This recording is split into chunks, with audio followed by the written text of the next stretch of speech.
పాపము యొక్క స్వభావము ఆ ఇది ఆ, మానవుని యొక్క మనస్సును లేక జ్ఞానమును గ్రహింపును దూరం చేస్తుంది. ఇది జాగ్రత్తగా మనం గ్రహించాలి. ఇక్కడ ఒక మోసపూరితమైన విధానం కనపడుతుంది.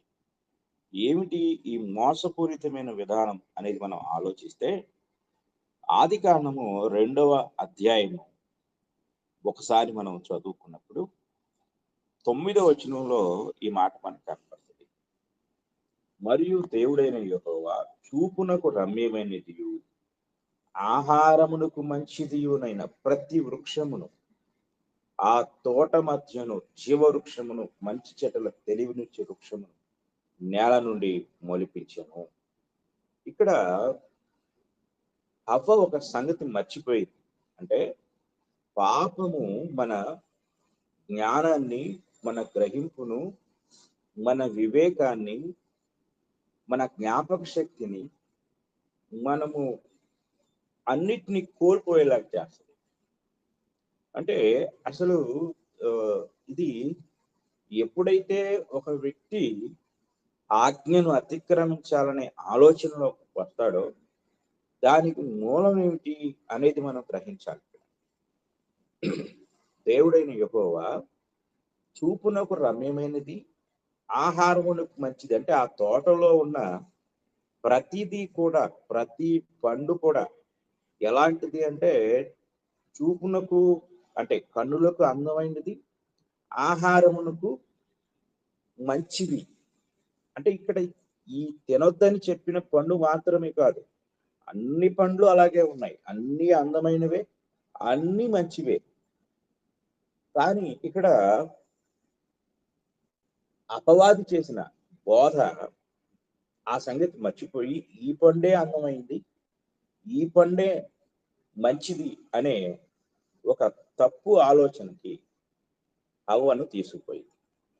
దీనికి కారణాన్ని మనం చాలా జాగ్రత్తగా ఆలోచించినట్లయితే, యాకోబు రాసిన పత్రిక 1వ అధ్యాయం, యాకోబు రాసిన పత్రిక 1వ అధ్యాయాన్ని మనం చదువుకున్నట్లయితే 1వ అధ్యాయం 15వ వచనం ఇలాగ మనకి తెలియదు. 1వ అధ్యాయం 15వ వచనాన్ని మనం చదువుకున్నాం. యాకోబు రాసిన పత్రిక 1వ అధ్యాయము 15వ వచనం చదువు. దురాశ గర్భము ధరించి పాపమును కనగా, పాపము పరిపక్వమై మరణమును కనును. చూడండి, ఇక్కడ దానికి ముందు 14వ వచనం కూడా చూద్దాం. ప్రతి వాడును తన స్వకీయమైన దురాశ చేత ఈడవబడి మరులు కొల్పబడిన వాడై శోధింపబడును.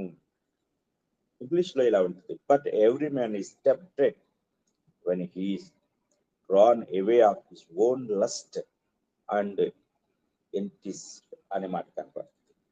అంటే ఈ మాట మనం గమనించినప్పుడు ఇది స్వకీయమైన దురాశ అన్నాడు.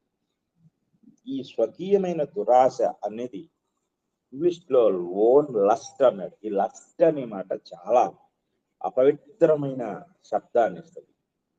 జారత్వాన్ని గూర్చి మాట్లాడేటప్పుడు ఈ లస్ట్ అనే మాట మనకి ఉపయోగించబడుతుంది. జారత్వము, వ్యభిచారము అనే సందర్భాల్లో ఈ లస్ట్ అనే మాట కనపడుతుంది. అంటే ప్రతి వ్యక్తి కూడా పాపము చేత, అంటే స్వకీయమైన దురాశ చేత ఈడవబడి మరులు కొల్పబడి అంటే అతడు ఆ యొక్క దేని విషయంలో అతడు శోధించబడుతున్నాడు, దాని విషయంలో అతడు ఆకర్షించబడి లోపల శోధింపబడుతూ ఉంటాడు. ఈ శోధన ఎక్కడికి తీసుకెళ్తుందంటే పాపానికి తీసుకెళ్తుంది. దీనికి మూలం ఏమిటంటే, అక్కడ ఒకవేళ అతను కంటితో చూచుట ద్వారా కానీ, లేక ఇంకా విన్న మాటల ద్వారా కానీ ఇవి ఇలాంటి ఆలోచనలు కలుగుతూ ఉంటాయి. ప్రస్తుత సందర్భానికి మనం వెళ్తే, అంటే హవ్వ యొక్క సందర్భానికి వెళ్తే హవ్వ మరులు కొల్పబడింది, ఈడ్వబడింది, దురాశ చేత వీటన్నిటికీ ఆమె లోబడింది. అసలు ఆమెలో దురాశ పుట్టుటకు కారణం ఏమిటి అంటే అపవాది యొక్క బోధ. అపవాది యొక్క బోధ ఏమిటి అనేది మనం చాలా జాగ్రత్తగా పరిశీలించినప్పుడు ఆమె అంటే అపవాది ఆమెతో అంటే స్త్రీతో చెప్తున్న మాట ఏమిటంటే మీరు చావనే చావరు అనేది మొదటి విషయం. రెండవది ఏమిటంటే ఏలయనగా మీరు వాటిని తినుదినమున మీ కన్నులు తెరవబడిననియు మీరు మంచి చెడ్డలను ఎరిగిన వారై దేవతల వలె ఉండురనియు దేవునికి తెలియనని స్త్రీతో చెప్పగా, అపవాది యొక్క బోధ దేవుని మీద ఆ వ్యతిరేకతను పుట్టించింది. దేవుని ఈ దేవుని ప్రేమను సందేహించేలాగా చేసింది. కనుక ఇక్కడ ఆ హవ్వ రెండు విషయాలను గుర్తించింది. ఒకటి చావనే చావరు అనే మాట. దేవుడేమో మీరు నిశ్చయముగా చచ్చెదరు అంటే అపవాది మీరు చావనే చావరు. ఇక రెండో మాట ఏంటంటే మీరు దేవతల వలె అంటే దేవుని లాంటి వారు అయిపోతారు. అసలు దేవతలు ఎలా ఉంటారు తెలియదు, కానీ అలాంటి వారు అయిపోతారు అనే బోధ ఒక తీవ్రమైన దురాశను పుట్టించింది. దురాశ అంటే తనకు చెందని దానిని సొంతం చేసుకోవాలనే తీవ్రమైన కోరిక. మనిషి ఆశాజీవి. ఆశ లేకుండా మనిషి జీవితం లేదు. కానీ దురాశ అనేది చట్టబద్ధము కానిది. ఆశ చట్టబద్ధమైంది. దురాశ అనేది అక్రమమైన దారిలో, అడ్డదారిలో సొంతం చేసుకోవాలనే ప్రయత్నం దురాశ. ఇది మనం గ్రహించాలి. ఇది విన్న మాటల ద్వారా అలాగే చూసిన దృశ్యం ద్వారా మనిషి లోపలికి ప్రవేశిస్తుంది. ఉదాహరణకి అబ్రహాము ఐగుప్తు దేశానికి వెళ్ళినప్పుడు అక్కడ ఐగుప్తు రాజు అక్కడున్న తన సేవకులు సారమ యొక్క అందాన్ని పొగుడుతారు. సారమ యొక్క అందాన్ని పొగడగానే వెంటనే ఆమెను ఆయన చూడలేదు, కానీ పరిచారకులు లేక తన సైనికులు తన వారు చెప్పిన మాటలు విని ఆమెను తన ఇంటికి తెప్పించుకుంటాడు. అంటే విన్న మాటల ద్వారా లోపల శోధన ప్రారంభమవుతుంది, లస్ట్ ప్రారంభమవుతుంది. ఆ తర్వాత అతడు దురాశకు లోనవుతాడు, బలాత్కరిస్తాడు, ఇంకేదైనా చేస్తాడు. అలాగే రెండవ విషయాన్ని గమనిస్తే 2వ సమూయేలు గ్రంథం 11వ అధ్యాయం మొదటి నుండి మనం 4-5 వచనాలు చదువుకున్నప్పుడు దావీదు సాయంకాలం వేళ అతను నిద్ర నుండి లేచి మిద్దె మీద నుండి కిందకి చూసినప్పుడు స్నానం చేయుచున్న ఒక స్త్రీ ఆయన కనిపించింది. అంటే ఓపెన్ టాప్ బాత్రూమ్, అంటే పై కప్పు లేని బాత్రూమ్ లో ఆమె స్నానం చేస్తున్నప్పుడు ఆయన చూసి దురాశ చేత ఏడవబడ్డాడు. లస్ట్ అనేది ఆయన హృదయంలో ప్రవేశించింది. మంచి చెడ్డలు ఉచ్చ నీచాలు విసర్జించిన వాడై ధర్మశాస్త్రపు ఆజ్ఞను నీ పొరుగువాని దేనినే ఆశింపకూడదనే ఆ 10 ఆజ్ఞలో ఉన్న ఒక ఆజ్ఞను కూడా మర్చిపోయిన వాడై దురాశ చేత ఏడవబడి తన ఇంటికి ఆమెను పిలిపించుకుని ఆమెతో వ్యభిచరించినట్లుగా మనకు వాక్యం చెప్తుంది. దీని వెనకాల ఉన్న విషయం ఏంటంటే దురాశ. మనిషి మాటల ద్వారా కానీ కంటి చూపు ద్వారా కానీ ఆ యొక్క సంఘటనను విన్నప్పుడు, లేక ఆ విషయాన్ని గురించి విన్నప్పుడు, లేక ఆ దృశ్యాన్ని చూసినప్పుడు వెంటనే అతడు దురాశ చేత పీడింపబడతాడు, శోధింపబడతాడు. అలా శోధించబడి అతడు పాపానికి లోనైపోతాడు.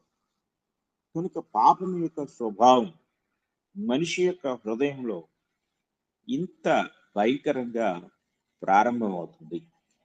కనుక పాపము అనేది ముందు ఎక్కడ ప్రారంభమవుతుందంటే, పాపము చేయుట ద్వారా కాదు. మనం ఏం చెప్పుకుంటామంటే, పాపం చేసిన తర్వాత ఆ వ్యక్తి పాపం చేశాడు అంటే, ఇక్కడ ఆ ఐగుప్తు రాజు సారమ్మను తన ఇంటికి పిలిపించుకున్నాడు. పిలిపించుకోక ముందే అతని హృదయంలో ఆలోచన ప్రారంభమైంది.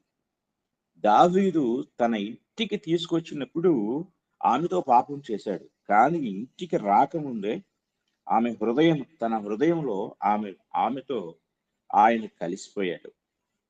కనుక పాపము అనేది దురాశకు సంబంధించింది. పాపము అనేది అది ఎంత భయంకరమైనదంటే, అది మానసికంగా జరిగే ఒక చర్య. యేసు ప్రభు వారు కొండ మీద చేసిన ప్రసంగాన్ని మనం జాగ్రత్తగా ఆలోచించినట్లయితే, ఆయన ధర్మశాస్త్రాన్ని గురించి మాట్లాడుతూ, ధర్మశాస్త్రం కంటే శ్రేష్టమైన క్రొత్త నిబంధన గురించి ఆయన మాట్లాడుతూ ఇలాగా చెప్తారు. మత్తయి సువార్త 5వ అధ్యాయం.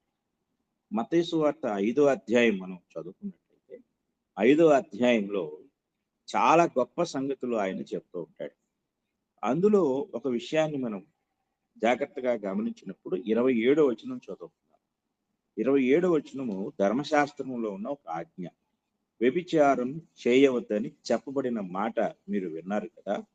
నేను మీతో చెప్పున్నదేమనగా, ఒక స్త్రీని మోహపు చూపుతో చూచు ప్రతి వాడు అప్పుడే తన హృదయమందు ఆమెతో వ్యభిచారము చేసిన వాడును. నీ కుడికన్ను నిన్ను అభ్యంతరపరిచినలా దాని పెరికి నీ యొద్ద నుండి పారవేయవు. నీ దేహమంతయు నరకములో పడకుండా నీ అవయవములలో ఒకటి నశించుట నీకు ప్రయోజనకరం కదా. ఇక్కడ చూడండి, యేసు ప్రభు వారు చెప్తూ, చూచు ప్రతివాడు, మోహపు చూపుతో చూచు ప్రతివాడు అప్పుడే తన హృదయమందు ఆమెతో వ్యభిచారం చేసిన వాడే. అవ్వ పండు తినక ముందే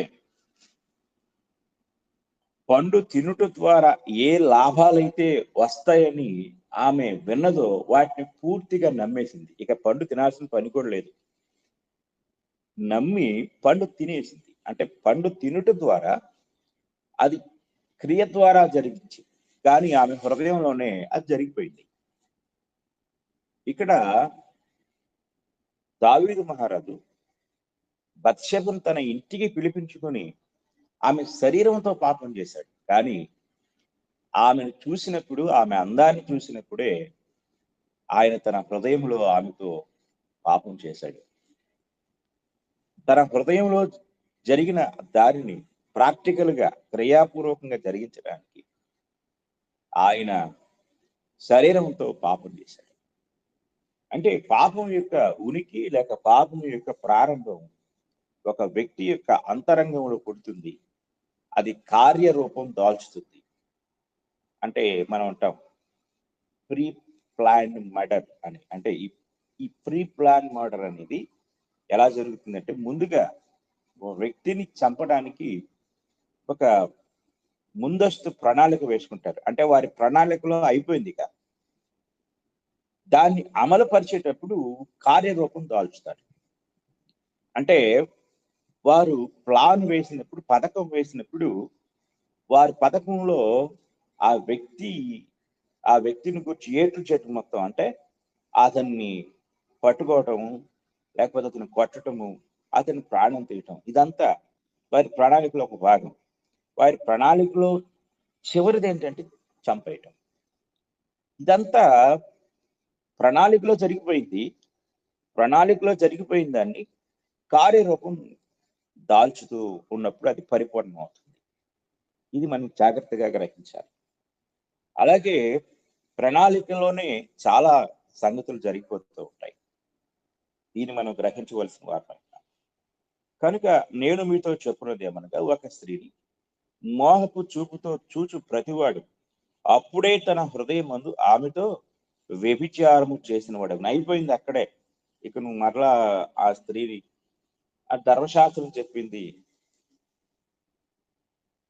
పాపం చేస్తేనే పాపం అని, కానీ ప్రభు చెప్తున్నాడు చూస్తేనే పాపం.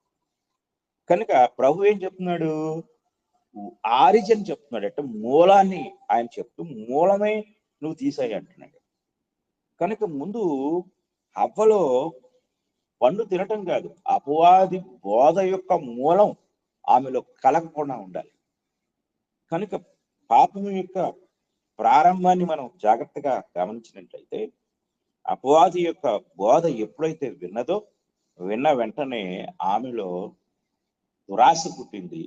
ఆ దురాశ ఆమెను శోధించింది. పండు తినాలి తినాలి తినాలి, తింటే నేను దేవతనైపోతాను, తింటే నాకు చావు లేకుండా ఉంటుంది, తినాలి తినాలి. ఇక ఏమాత్రం ఆలస్యం చేయలేదు. పాపం ఏం చేస్తుందంటే ఆలోచన శక్తిని చంపేస్తుంది. అంటే ఆ దురాశ అనేది ఆ ఆలోచన శక్తి. అంటే అరే నేను ఏంది ఇంత చాలా చీప్ గా బిహేవ్ చేశాను, నా నా నా స్థితి ఏంటి, నా యొక్క కెపాసిటీ ఏంటి, నా స్థానం ఏంటి, నా స్థాయి ఏంటి, మరి ఇంత చీప్ గా నేను ఎలా ప్రవర్తించాను, అసలు ఇలా ఇంతగా నేను ఎందుకు దిగజారిపోయాను అని తర్వాత ఆలోచించినప్పుడు నీకు అర్థం అవుతుంది.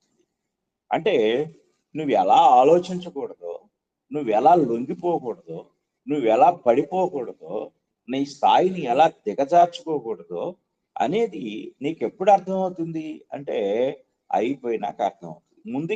ముందెందుకు అర్థం కాలేదంటే పాపము యొక్క ప్రభావం అనేది అన్నిటి నుండి నిన్ను దూరం చేస్తుంది. నిన్ను ఒక చదువు లేని ఒక అనాగరికుడిగా, ఒక కళ్ళు లేని ఒక కంప్లీట్ ఒక గుడ్డివాడిగా, ఏ మాత్రము సంస్కారం లేని వ్యక్తిగా నేను దిగజారుస్తుంది.